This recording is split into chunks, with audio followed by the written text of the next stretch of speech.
die binnen 2 uur hier terug zijn. Mijn naam is Jan van Horne. Dus als je een vraag hebt, dus roep. En zeker als ik op de praatstoel zit.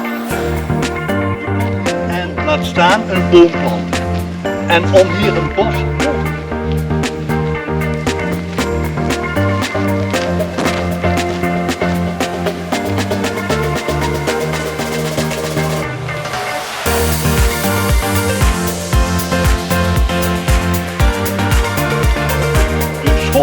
Jullie weten wat een schoft is, zit op 1,40. Dus dat zijn redelijke jongens. En je hebt ballen nog.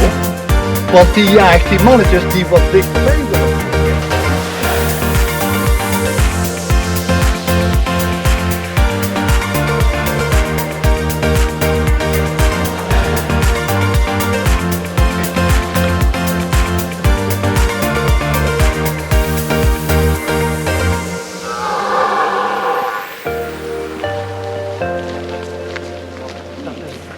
De mannetjes met hun gewei.